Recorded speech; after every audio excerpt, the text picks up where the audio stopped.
Greetings and salutations. I'd like to thank Pastor Rod Parsley for giving me the opportunity to even be here tonight.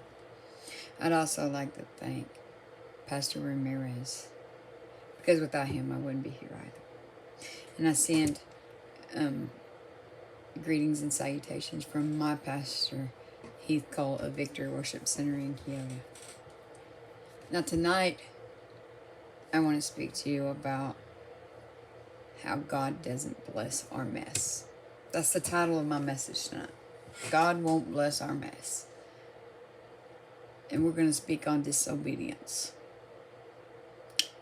If you open your Bibles to 1 Samuel 15 and 22, it says, "And Samuel said, He has the Lord as great delight in burnt offerings and sacrifices, as in obeying the voice of the Lord.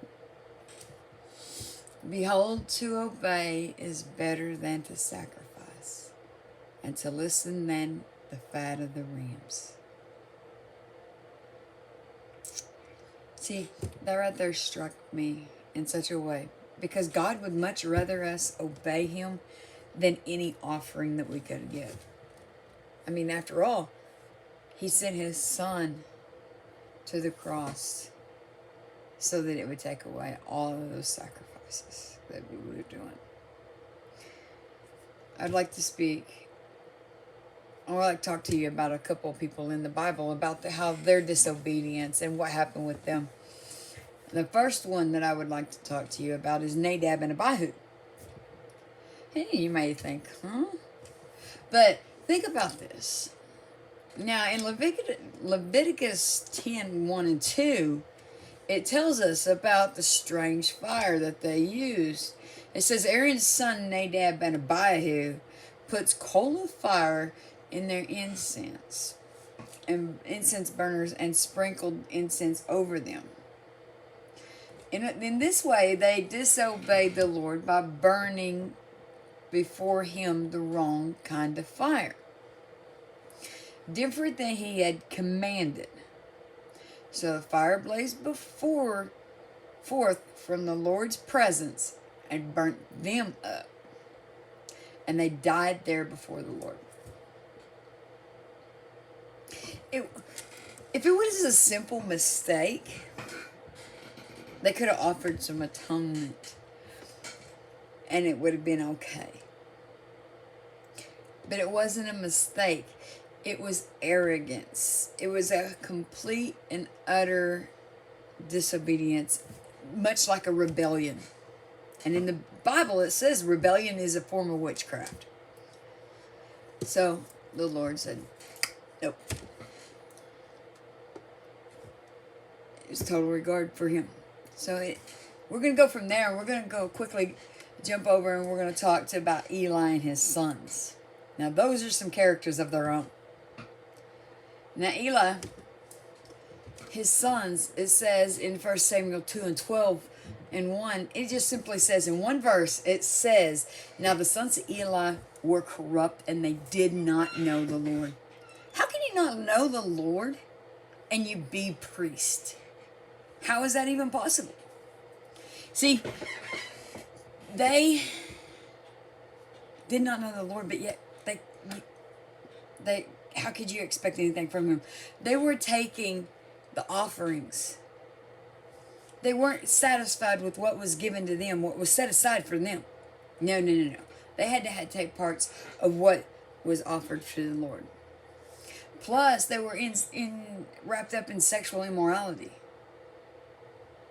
Now, how could you ever expect, with all that disobedience, to ever have the Lord to bless your mess?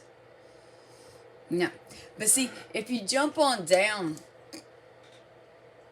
it says in the Bible, God even warned Eli that He was going to wipe out their house, and the sons would die, and He would raise up one of His own.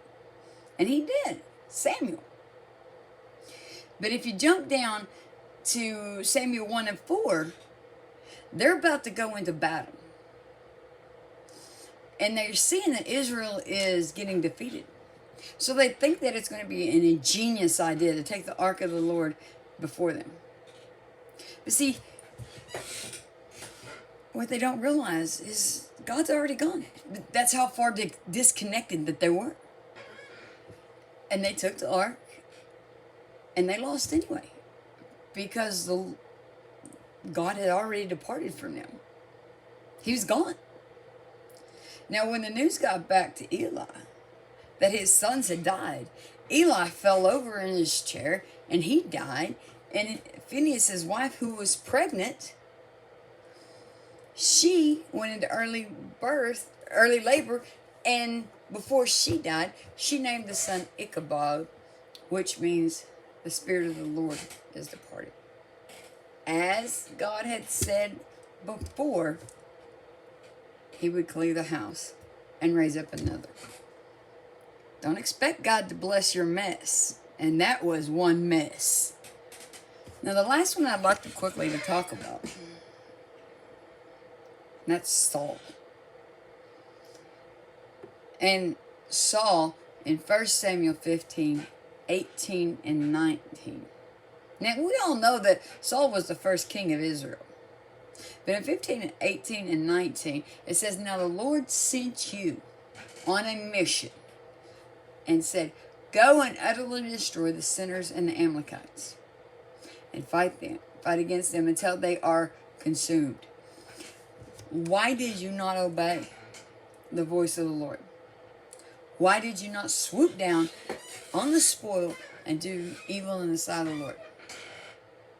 See, Saul thought it was a wonderful idea to spare the king and the flock. And he used the excuse that he was going to, sacrifice the flock to the Lord.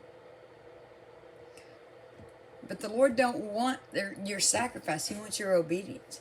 At that given moment, the Lord departed Saul because Saul no longer obeyed him. Saul went on, and after the Lord departed, it says in the Bible that he got a demon in him. And it proves on throughout the rest of his life, he was just a miserable guy. But God will not bless your mess. If you don't listen to him, there's no point. So in conclusion, if you want God's blessings, just listen to what he says. The Bible is a roadmap for what we need to do in life. Listen to God, and your blessings are laid out right there. Thank you.